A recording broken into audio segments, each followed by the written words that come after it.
한 절씩 교독하겠습니다. 데오빌로여, 내가 먼저 쓴 글에는 무릇 예수께서 행하시며 가르치시기를 시작하심부터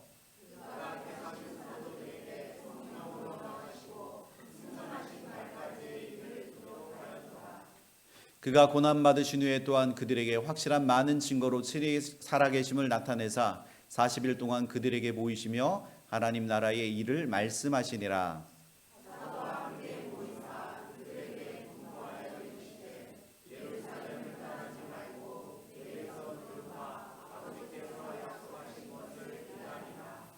요한은 물로 침례를 베풀었으나 너희는 몇 날이 못되어 성령으로 침례를 받으리라 하셨느니라.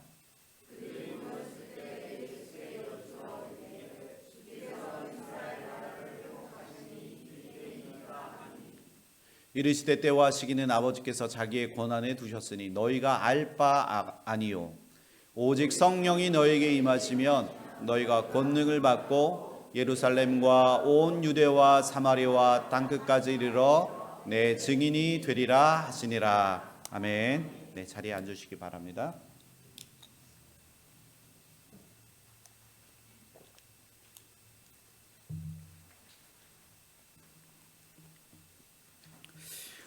근데 어제는 토요일이었습니다. 주일 전 바로 토요일이겠죠? 토요일은 보통 제가 교회 혼자 이제 뭐 주중에도 혼자 많이 있지만 어제는 특별히 혼자 있지 않고 오전부터 교회가 북적북적했습니다.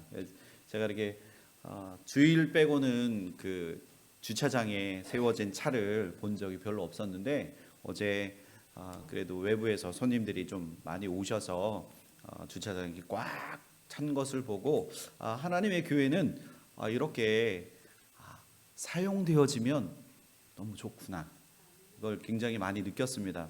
어제는 특별히 인디아나 지역의 예술인 연합회 모임으로 처음으로 이제 저희 교회에서 모임이 이제 시작되어졌는데요. 예술인 연합회라고 그래서 뭔가 굉장히 되게 거창해 보이지만 하나님을 예배하는 자들이 모여서 함께 만든 모임입니다. 그래서 어제 오셨던 분 중에 한 분이 이제 그런 얘기를 하시더라고요. 본인은 이제 지휘하고 성악하고 그리고 하나님을 찬양한다고 그렇게 하지만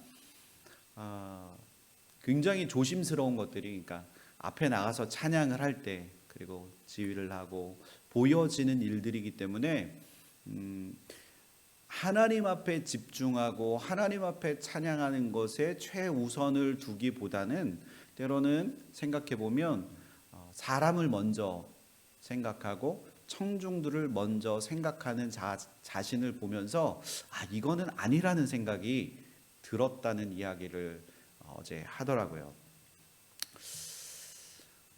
그와 마찬가지로 목회자도 마찬가지인 것 같습니다. 하나님 앞에 집중하기보다는 성도들의 그런 그 얼굴과 그리고 그런 상태를 굉장히 좀 신경을 쓰고, 그리고 제가 아는 어떤 사람들, 제가 아는 목회자들 중에 신학교를 다니면서 우리는 저렇게 목회하지 않았으면 좋겠다, 정말 열심히 하나님만 보고 하나님의 그 사역을 감당했으면 좋겠다라고 다짐하지만 이 담임 목사라는 담임 목회의 현장에 딱 들어가면 제가 느꼈던 것 중에 하나가 말과 행동이 180도 바뀌는 것들을 굉장히 많이 봐왔습니다. 어떻게 자리가 물론 사람을 만든다는 이야기도 있지만 그것보다도 더 중요한 것은 겸손하게 하나님의 일을 감당하는 것이 더 중요하다는 생각이 들었습니다. 그런 일들을 보고 행여나 저에게도 하나님 앞에 집중하는 모습이, 그리고 제 말과 행동에 뭔가 변화가 생기면 저에게 노크해 주세요. 아셨죠? 고개를 끄덕끄덕 하시는데 제가 든든해집니다. 제가 행여나 잘못되지 않도록 우리 성도님들께서 함께 기도해 주시고 그리고 그것을 위해서 함께 울며 함께 그것을 위해서 함께 기도하는 저와 여러분들의 그런 좋은 관계가 되어지기를 소망합니다. 네. 오늘의 말씀은 내 증인이 되리라라는 말씀의 제목으로 말씀을 전하려고 합니다. 요즘 한국 문화가 전 세계 문화를 주도하고 있습니다. 이제 예전에는 한국 하면 그게 어디 있는 나라야? 라고 얘기했을 시절이 있었잖아요. 너무 나라도 작고 그리고 국력도 약해서 세계에서는 정말 존재 가치가 없었던 우리나라였지만 이제는 한국 문화가 오히려 전 세계 문화를 주도하고 있는 시대가 왔습니다. 그 중심에는 BTS 그 방탄소년단이 그 중심에 있는 것 같습니다. 저는 저 중에 얼굴이 다 똑같이 생긴 것 같은데 저희 아이들은 하나 다 누가 누군지를 정확하게 알고 어떤 파트에 누가 노래를 불렀는지 그 목소리까지도 다 아는 걸 보고 저도 이제 시대에 뒤처지고 있구나라는 생각을 하게 됐습니다. 그 BTS는 세계 모든 팬들이 존재할 정도로 수많은 다국적 팬, 아미가 그 뒤를 아주 든든하게 군대가 되어서 그들을 받쳐주고 있습니다. 앞서 말씀드렸지만 불과 몇십 년 전만 해도 한국은 세계 문화를 주도한다기보다는 세계 문화를 따라가려고 부단히 많이 애를 썼습니다. 그냥 미국 문화 하면 너무 그냥 선진 문화인 것 같아서 좋았고 그곳에서 원조받은 그런 물건들은 가보면 그렇게 좋은 연필 하나조차도 너무 좋았던 시절이 있습니다. 그리고 몽주르 하면 그냥 그 문화, 그 고풍스러운 그 문화가 너무 좋았던 시절이 있습니다. 미국 문화, 일본 문화, 프랑스 그리고 서양 문화 등 다양한 방면에서 다양한 문화를 따라하는 것이 우리의 일상이 있었던 적이 있었습니다. 그런데 요즘 프랑스에서도 한국 문화를 너무 좋아해서 한국 문화가 점점 퍼져가고 있다고 합니다. 그 중에서 한국 TV를 통해서 보여지는 그 먹거리들 때문에 프랑스 그리고 프랑스 파리 내에 약 100여 개가 그 한국 식당이 생겨날 정도로 점점 한국 그 식당들이 많아지고 있다고 합니다. BTS는 물론이고 K-팝과 최근 인기를 끈 그 오징어 게임에서도 그리고 소설과 그리고 다양한 부분에서 한국에 대한 열풍이 불어서 거기에 힘입어서 한국 음식까지 덩달아 인기를 끌어서 그 프랑스 내에 한국 식당들이 점점 우후죽순으로 생겨나고 있다고 합니다. 프랑스 내에 한국 식당이 생겨나는 것은 굉장히 좋은 현상이고 우리가 프랑스에 놀러 갔을 때 그 느끼한 음식만 먹지 않아도 되고 우리가 언제든지 식당에 가서 한국 음식을 이렇게 먹으면 될 수 있는 것 너무 좋은 현상이긴 하지만 문제는 그 식당에 들어갔을 때 중요한 것은 맛이 형편이 없다고 합니다. 우리가 먹는 그 맛이 아니라 전혀 다른 그 제3의 음식 맛이 그 안에 선보여진다고 합니다. 그 이유는 한국 그 음식이 인기를 끌자 한국 음식으로 돈을 벌려고 하는 그 중국인들이 간판만 한국 그 글씨를 써서 그 간판을 달아놓고 한국 음식과 거리가 먼 그런 음식들을 판매한다고 합니다.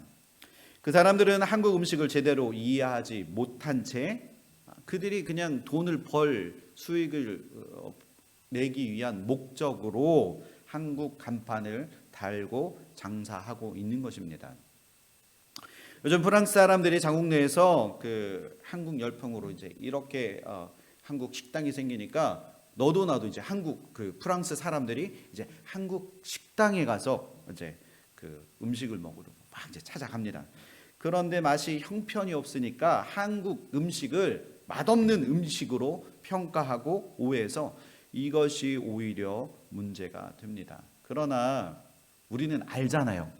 그 음식집에 딱 들어갔을 때 그 음식을 주문해서 딱 맛을 봤을 때 우리는 이 집이 진짜 음식을 잘하는 곳이구나 아니구나를 우리는 대본에 알 수 있습니다. 여러분들 그렇게 생각하시죠? 음식집에 들어가서 그 맛을 딱 보면 이 집이 진짜 잘하는구나, 잘하는 집이구나 우리는 단번에 알 수 있습니다.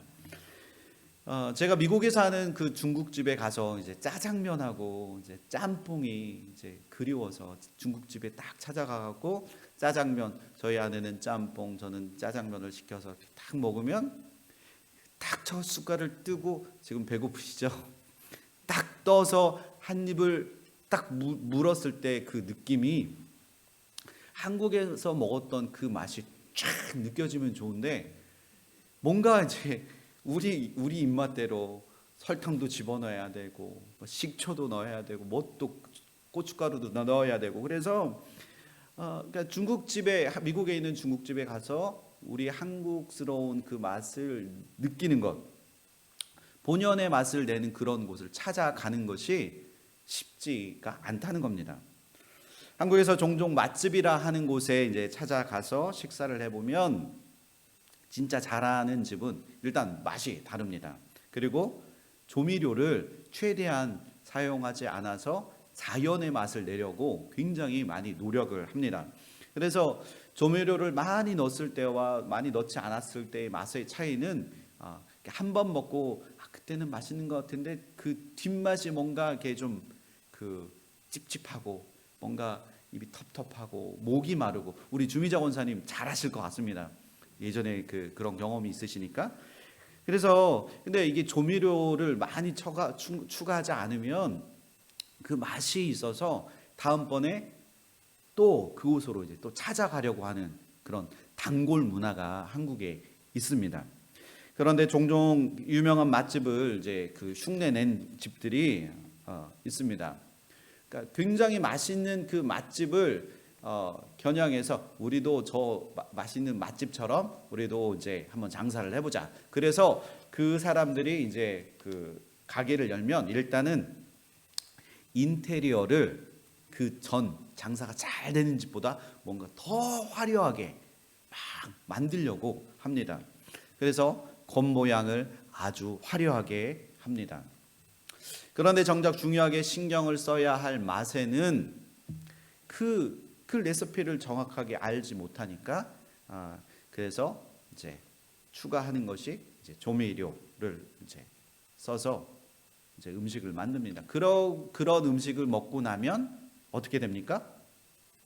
갈증이 나고, 그리고 자꾸 이제 물을 먹게 되고, 그리고 나서 뒤에 이제 그러니까 먹고 탁 가면 내가 이거 제대로 먹고 나가는 걸까라고 생각할 때도 있습니다. 그런데 진짜 맛집은 어떻습니까? 인테리어가 허름하다 할지라도 사람들이 모여들고 줄을 서서 기다려서 먹을 정도로 그 맛을 즐기려고 사람들이 찾아온다는 겁니다.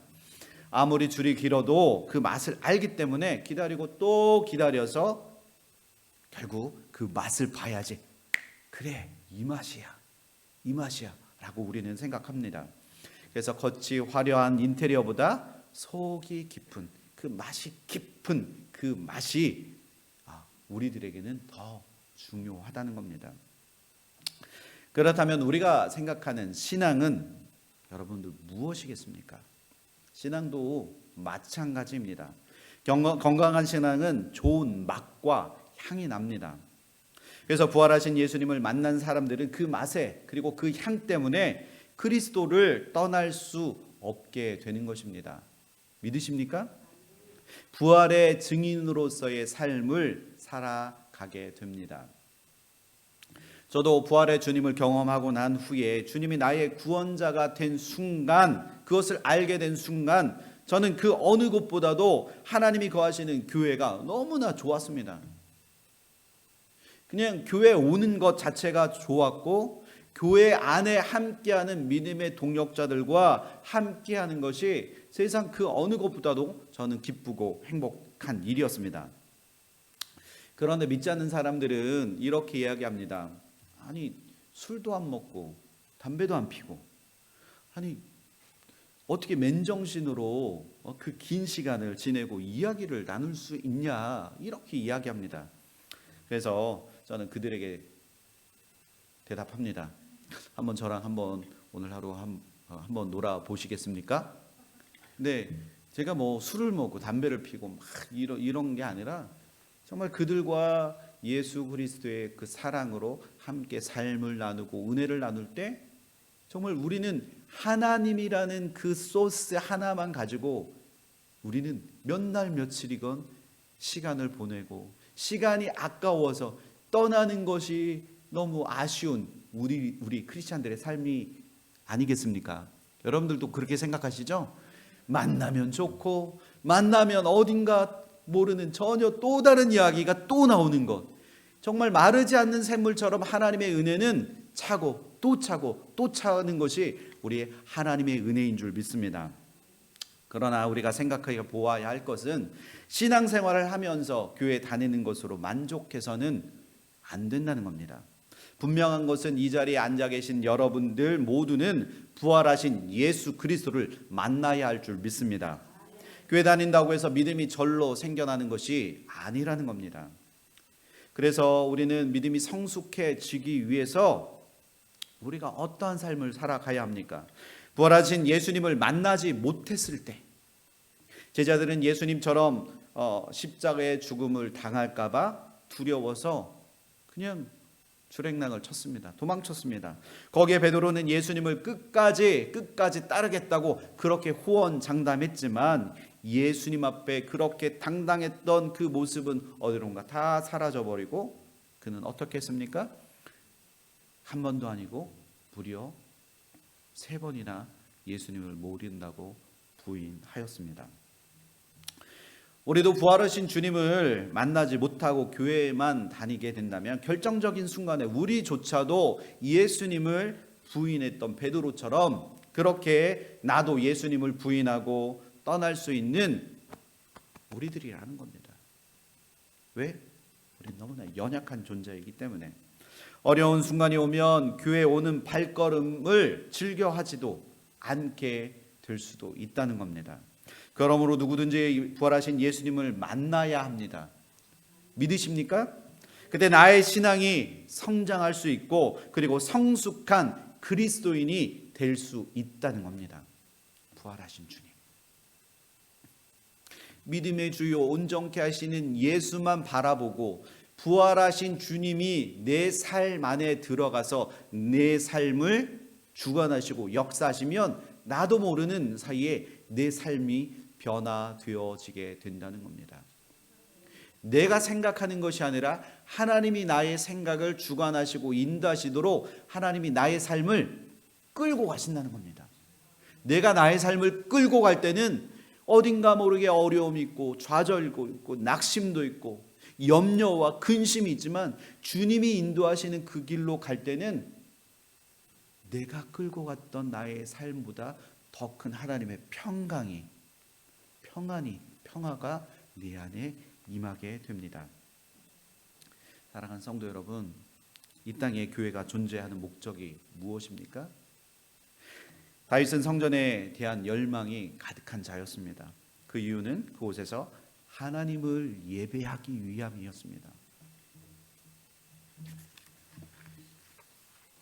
이 땅에서 교회가 존재하는 목적, 이 땅에서 교회가 존재하는 목적은 이곳에서 하나님을 예배하기 위함입니다.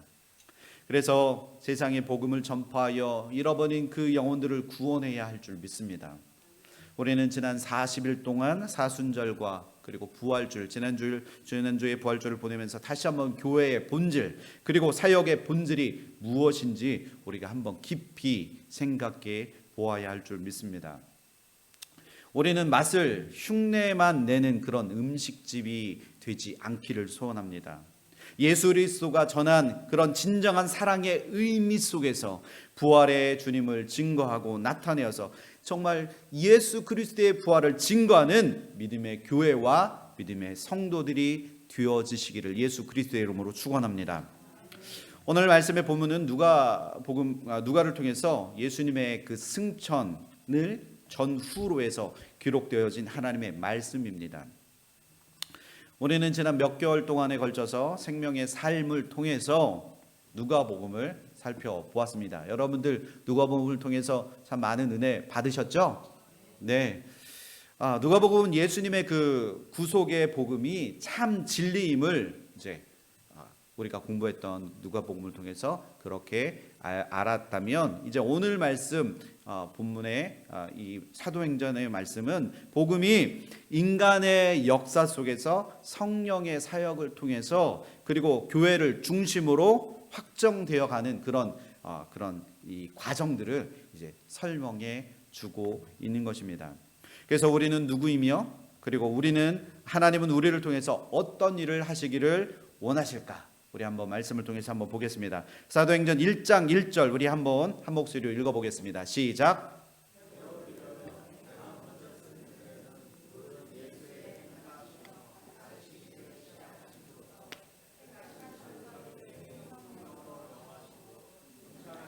까지의 일을 기록하였노라. 아멘. 자, 사도행전은 어떻게 시작합니까? 데오빌로요.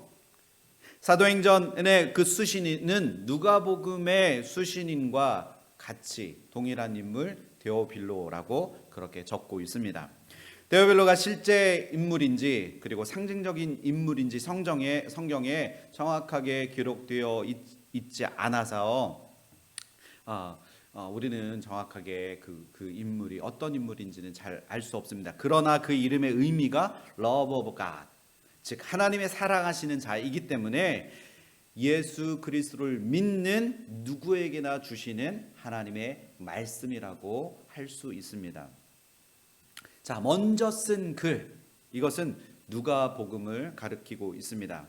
그 당시에는 이런 편집 기술이, 인쇄술이 그렇게 발전하지 않아서 지금은 성경 66권을 이 성경책 안에 모두 다 압축해서 창세기부터 요한계시록까지 다 압축해서 할 수 있었지만, 그 당시에는 이제 두루마리로 이제 그 책들을 이제 기록해서 이게 조금만 기록해도 이제 양이 점점 많아져서 이 기록할 수 있는 양에 제한이 있었습니다.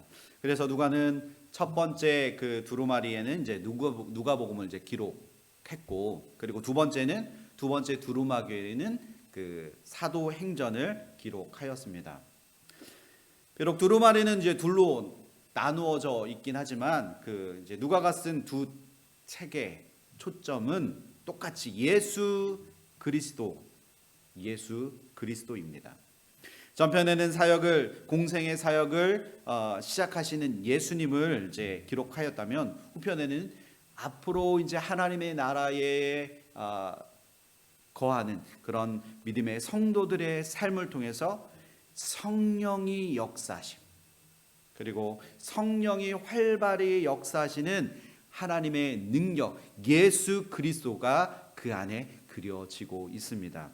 특히 오늘 본문 1절부터 이제 11절까지 이렇게 쭉 보면요, 굉장히 중요한 예수님의 그 공생의 예수님에 대한 그런 이야기들이 그 안에 1장에 다 기록되어져 있는데, 예수님께서 활동하신 그 시작, 그 공생의 시작을 이제 3년의 그 공생의 시작을 그 안에 또 기록하고 있습니다.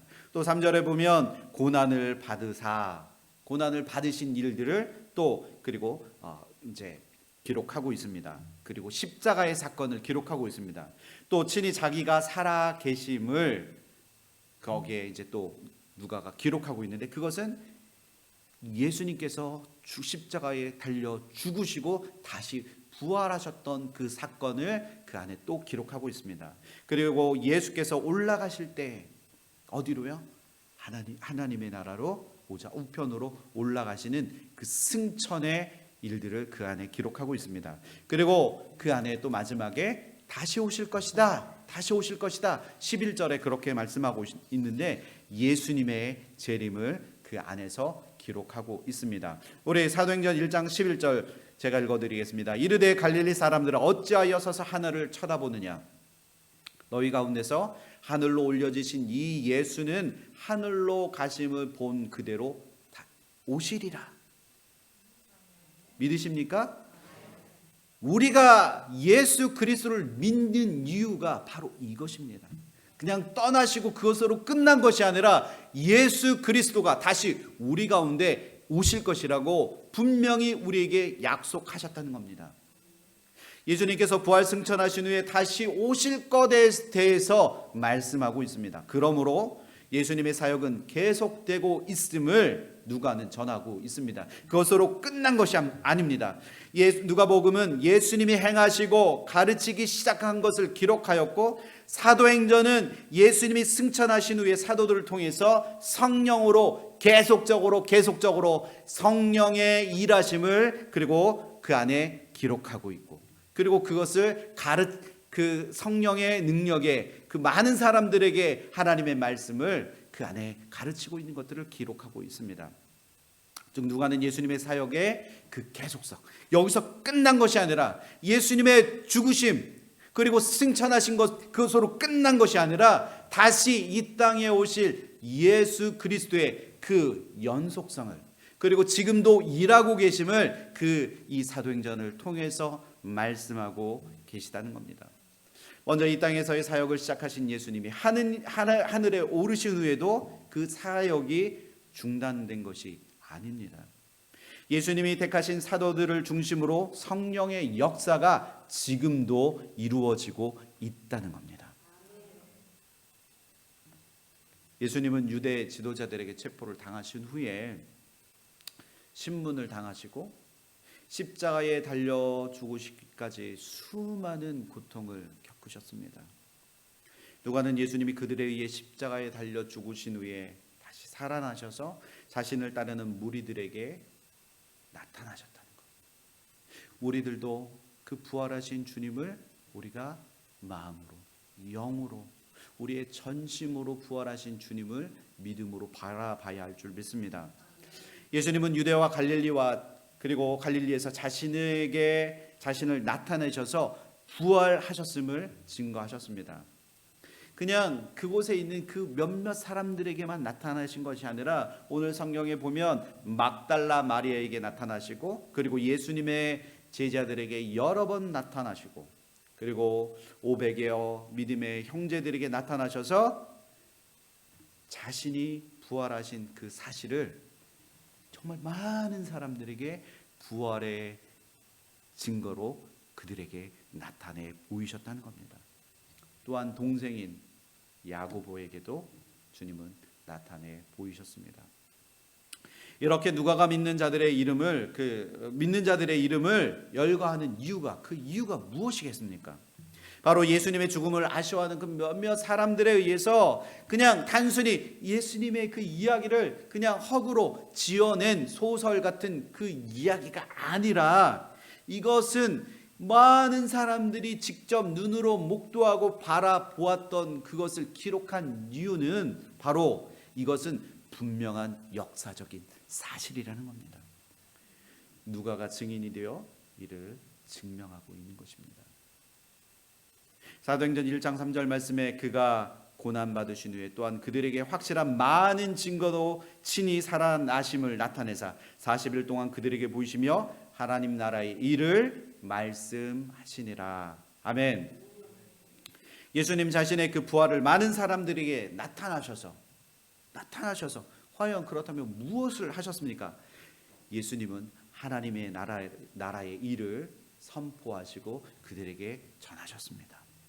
여기서 말하는 하나님의 나라는 하나님이 모든 것을 주관하심을 말씀하고 계십니다. 우리가 이 땅에서 보는 것이 전부인 것 같지만 우리가 보지 못하는 수없이 많은 것들이 있습니다. 그런데 제한된 이 지구상에서의 것도 우리가 바라보지 못하는데, 우주 넘어 이 모든 것을 통치하시는 그 하나님의 그 주관하심을 우리가 어떻게 바라볼 수 있겠습니까? 인간의 사고로, 인간의 생각으로는 그것을 도저히 이해할 수 없지만 하나님이 통치하시는 그것은 모든 것이 가능한 줄 믿습니다. 하나님께서 그것을 주관하시고, 그리고 믿지 못하는 사람들에게 하나님의 나라의 일들을 예수님께서 40일 동안 계시면서 그들에게 증거하셨다는 겁니다. 누가복음 17장 21절 말씀에 하나님의 나라는 볼 수 있게 임하는 것이 아니요 또 여기 있다 저기 있다고도 못하리니 하나님의 나라는 누구 안에 있다고요? 누구 안에 있다고요? 너희 안에 있는 나의 안에 있다는 겁니다. 예수 그리스도를 믿는 우리의 심령 안에 예수님께서 너희 이 안에 하나님의 나라가 임하게 될 것이다. 하나님을 믿는 자들에게는 하나님의 나라가 임했다. 이렇게 말씀해 주고 있습니다. 하나님의 나라는 주님의 그 재림 때에 하나님의 나라가 완성되게 되어질 줄 믿습니다. 주님이 다시 오는 그때 이미 하나님의 나라는 완성되어집니다. 그러나 우리의 현재 삶 가운데 하나님의 뜻대로 살려고 노력하고 하나님의 인도하심을 받으려 한다면 하나님의 나라가 우리의 삶 가운데 임하게 된 것임을 우리가 믿음으로 고백하고 선포해야 될 줄 믿습니다. 믿음으로 하나님의 나라를 받아들이고 부활의 증인이 된다면 비록 아직 육신이 이 세상에 있다 할지라도 영원한 영생을 소유한 하나님의 자녀가 되어줄 줄 믿습니다. 또한 교회와 성도들과 믿음 안에서 교제를 나누고 예배를 드리면서 하나님의 임재를 경험하게 된다면 하나님의 나라를 소유한 삶이 되어지는 것입니다. 그래서 우리가 이렇게 다 같이 모여 드리는 이 예배가 너무나 소중하고 너무나 복된 자리임을 믿습니다. 우리 가운데 이 안에 왔을 때 우리의 모든 근심과 염려를 다 내려놓고 주님께서 수고하고 무거운 짐진 자들아 다 내게로 오라 내가 너희를 쉬게 하겠다 말씀하신 그 말씀을 믿고 의지하며 주님 앞에 나의 고민과 염려와 그 고통과 삶의 그 아픔들을 주님 앞에 다 내려놓으실 때 하나님께서 그 모든 것을 대신 짊어지시고 주와 함께 그 길을 걸어가게 될 줄 믿습니다. 비록 현재 우리의 삶이 어려움에 처해 있다 할지라도 주님께서 죄악 가운데 우리의 삶을 건져 주실 것을 믿고 소망하며 주님의 그 위로를 바라보실 때 하나님의 나라를 우리는 소유하게 될 줄 믿습니다. 여러분 찬송가의 가사처럼 나 같은 죄인 살리신 주님의 은혜라 또 나를 장차 본향에 인도해 주시리. 아멘. 나 같은 죄인을 살리신 예수님의 그 은혜, 그 은혜를 생각한다면 우리가 용서하지 못할 그 모든 것이 어디 있겠습니까? 우리가 다 용서하고 앞으로 주 예수 그리스도를 믿음으로 말미암아 우리가 들어갈 예수 하나님이 계시는 그곳으로 우리가 그곳에 거해야 할 줄 믿습니다. 예수님은 부활하신 후 제자들과 함께 계셨습니다. 그러나 예수님이 체포되실 때 제자들은 어디 있었습니까? 단 한 사람도 예외 없이 다 뿔뿔이 흩어졌습니다. 베드로가 내가 예수님과 주와 함께 죽을지언정 저는 부인하지 않겠다고 장담했던 베드로는 불과 몇 시간이 되어서 그냥 3번씩이나 부인하고 주님을 배신하였습니다. 그러나 주님은 그들을 정죄하거나 원망하지 않으셨다는 겁니다. 그리고 그들을 끝까지 포기하지 않으셨습니다. 믿으십니까? 우리도 하나님께서 끝까지 포기하지 아니하시고 우리를 주님의 품으로 품어 주실 줄 믿습니다. 오히려 더 단단히 그들을 붙드심으로 그들의 심령을 깨어나게 하시고 그리고 그들의 영을 회복시켜 주셨다는 겁니다. 이것이 바로 예수 그리스도의 사랑, 예수 그리스도가 우리를 너무나도 사랑하시기 때문에 우리를 그토록 우리를 주님 안에서 우리를 품어 주셨다는 사실입니다. 그것이 또한 하나님의 능력인 줄 믿습니다. 마태복음 26장 40절 말씀에 제자들에게 오사 그 자는 것을 보시고 베드로에게 말씀하시되 너희가 나와 함께 한 시간도 이렇게 깨어 있을 수 없더니 예수님께서 말씀하십니다. 예수님이 중요한 시기에 함께 깨어 기도하라고 명령하셨습니다. 그러나 그들은 깨어 기도해야 할 그 시간에 깨어 있지 못했습니다.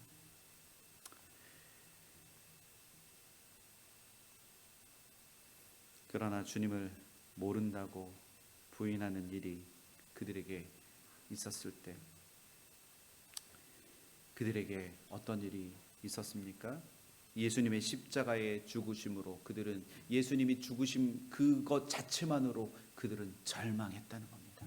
예수님의 죽으심으로 모든 것이 끝났다고 생각하고 있었다는 겁니다. 그러나 그들 모두 절망하였고 모두가 영적인 잠에 빠지게 되었지만 그러나 잠자고 절망하던 그들의 삶에 주님이 부활하심으로 인해서 그 제자들이 다시 주님 앞에 모였다는 사실이 중요하다는 겁니다.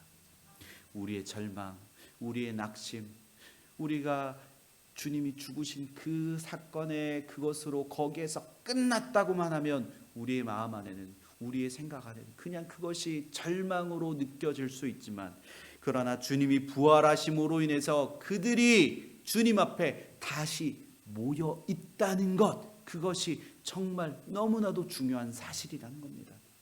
그들을 회복시킨 주님은 주님의 뒤를 이어서 그들에게 감당한 사명을 그들에게 부여해 주셨다는 겁니다. 제자들을 포기하지 않는 주님의 그 끈질긴 사랑, 지금도 제자들에게 그 사랑의 모범을 보여주셨던 것처럼 주님은 여러분들을 포기하지 아니하시고 끝까지 그 사랑으로 여러분들을 붙잡아 주시고 계신 줄 믿습니다. 그리고 우리를 주님의 사역을 계속해서 수행할 자들로 우리를 하나님이 그렇게 불러주셨습니다. 주님의 그 사랑을 본받아서 주님을 알지 못하는 다른 사람들에게 그 사랑을 보여주시기를 원하시고 계시다는 겁니다. 그래서 예수님은 부활하시고 제자들에게 증인이 되라고 명령하십니다. 믿으십니까? 사도행전 1장 8절 우리 한 목소리로 함께 읽어보겠습니다. 시작.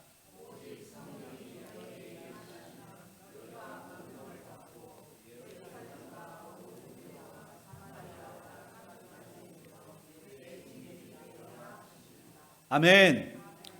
네, 사도행전 1장 8절의 말씀은 그 사도행전의 그 전체의 요약이라고 할 수 있습니다.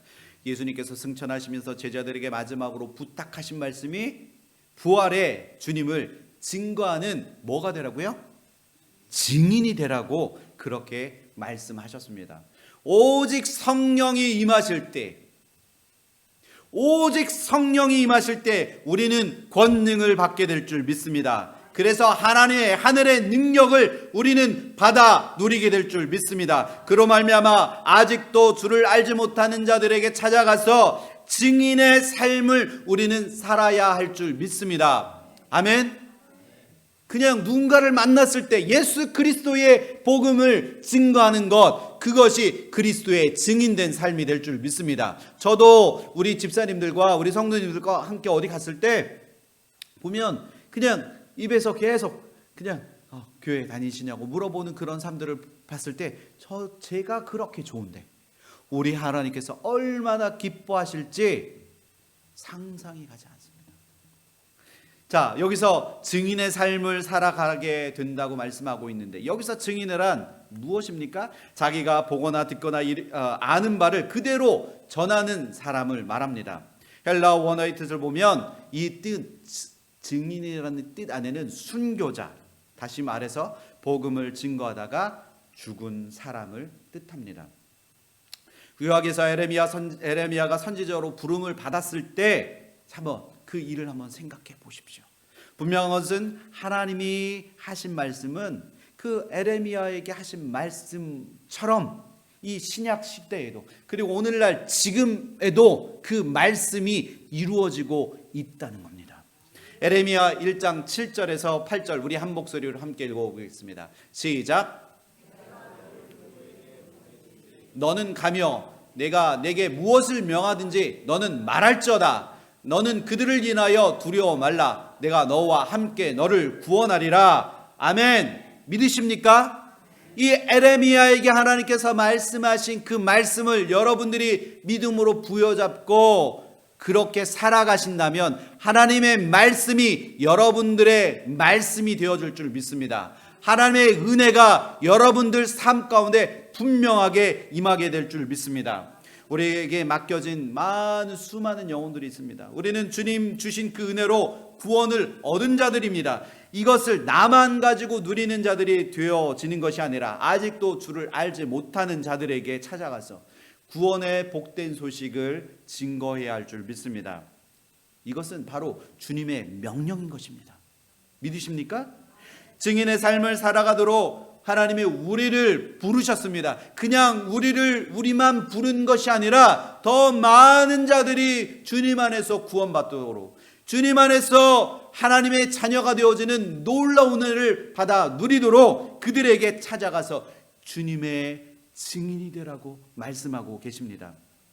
우리는 모든 순간순간마다 주님을 의지하시고 주님의 말씀을 붙잡고 두려워하지 않고 하나님의 말씀을 증거하는 저와 여러분들의 삶이 되시기를 소원합니다. 주님이 당신을 통해서 여러분들을 통해서 하나님의 크신 뜻을 이루어 가게 될 줄 믿습니다.